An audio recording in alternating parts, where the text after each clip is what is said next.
Foreclosures are on the rise and no one seems to be talking about it. That's why our next guest is on the set. Please welcome Senior Loan Officer at Cornerstone Mortgage Group, Christian Griffin.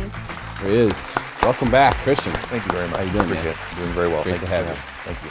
Yes, I know. I see you did your hair extra special for us today. You know what? Sometimes it's its own thing, so I just let it take its form. You and me both. Yeah. Look at us. At least it's there, you know? It could be worse. Yes. So a couple of things kind of on the table right now. Sure. Post-election rate jump is definitely got to be something we're going to have to talk about today. Absolutely. And also that article that Sean actually sent to both of us. Right. I think it was a Business Insider article, but it was about foreclosures that are starting to ramp up in certain pockets around the country, and no one wants to talk about it. Right. So one thing that Sean is all about, as you know, is talking about those things. Like sure. Whatever's real, that's what he wants to talk about. Yep. And I love that.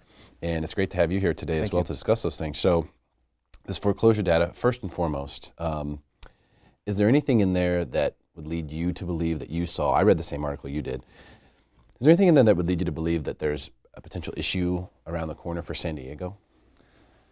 You know, it's funny. I think on the bigger picture, it might be an issue nationwide in the future.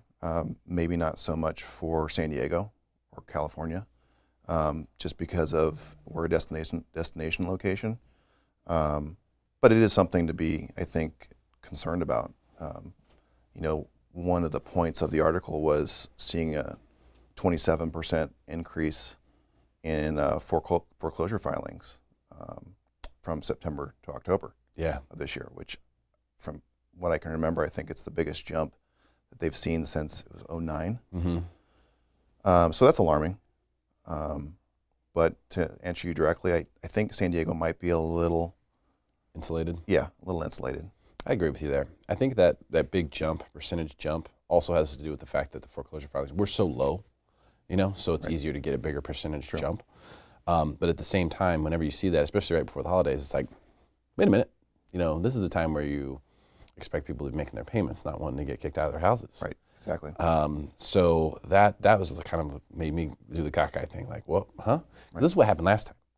Last time foreclosures started, it was a whole year or more before everyone accepted the fact that real estate wasn't just going to go up. Right. And so it started off in different pockets, you know, places that were overbuilt and stuff like that. And it's like, oh, well, yeah, that's why they foreclosed. It's because it's over there. Right. It's not here. Right. Eventually did get here. True. And did hit us pretty hard. I think the circumstance is different. But I think the big thing in that article that was different, you know, and everyone's been saying, you know, you just have to fully qualify for mortgages these days. You don't have to, you can't just, you know, have a credit score and get a loan, and that's true. Right. But my concern is more about the fact that people can still qualify for too much home. True.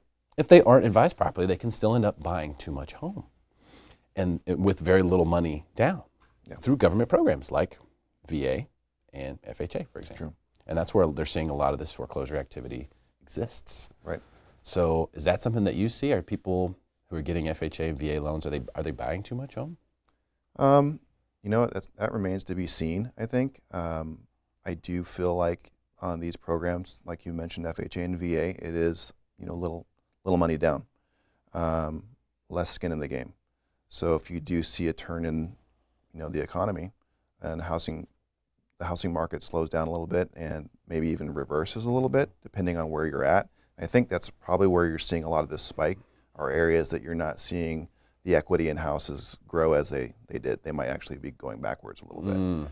So with that 3.5% down FHA or 0, you know, 100% financing for VA, if you see the housing market switch a little bit, then you're underwater.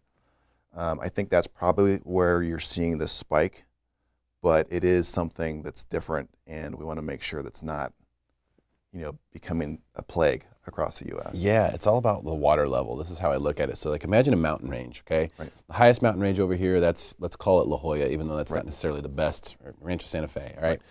And then, you know, you have this, and then you have some of these valley markets, the markets that are going to be the first ones to tank. And as the water level rises, those lower lying markets are the ones that go out first. Yep. And they exist everywhere. So it could be, you know, it could be Temecula. Right.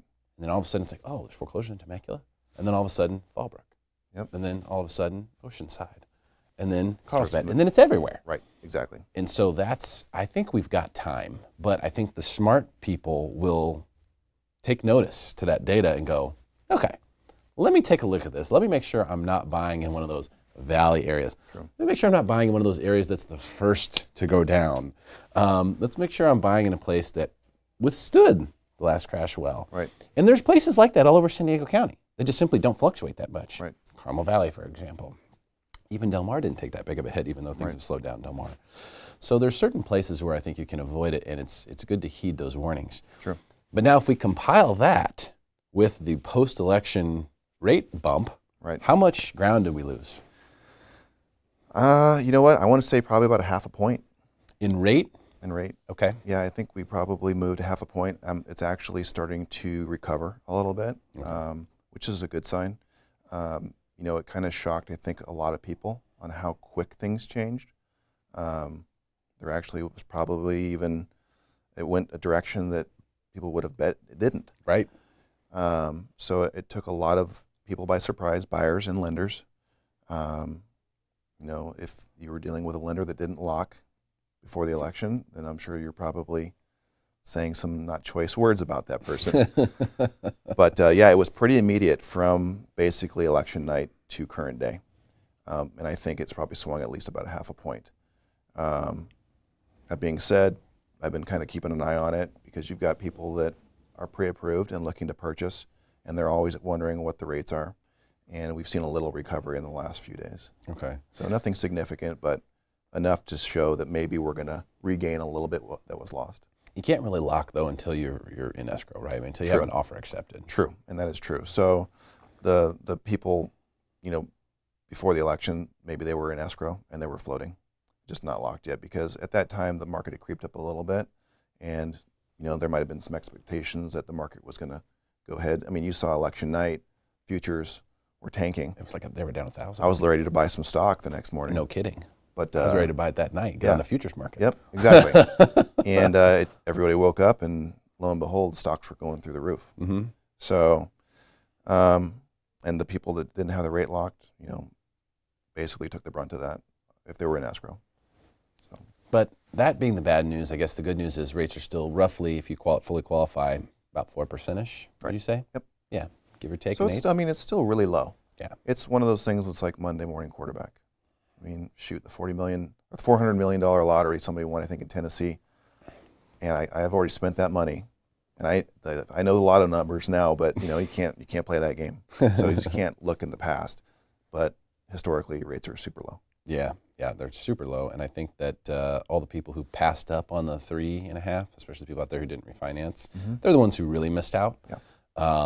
Hopefully, not too many of them did, but we know there are a lot of people who did, and so. For buyers, now you just have to you have to recalibrate potentially what you're able to qualify for, right? Because this could affect that and may change the houses you're able to look at. True, very true. You know, that's a conversation. It's to tie back into that foreclosure data. One of the conversations I have with my buyers is, hey, you know what, this is what you qualify for. It doesn't necessarily mean that you need to purchase at that price point. You know, I really try. I got my degree in education, so I enjoy putting everything out on the table and letting my buyers make decisions, but I'll also make sure to give my 2 cents as well. And I'll say, hey, you know what, house rich, cash poor, usually not the best scenario, especially in a market that's changing. So let's look at different options and obviously let the buyers make the decision. Yeah, ultimately it's their decision. Yeah. All you can do is give them the information. Exactly. Great stuff. Mr. Griffin, thank you so much for coming. My pleasure. Thank you very much. Your time. Thank you, sir. Stick around for more Smarter San Diego TV, where we guarantee to make you smarter than everyone else, commercial free.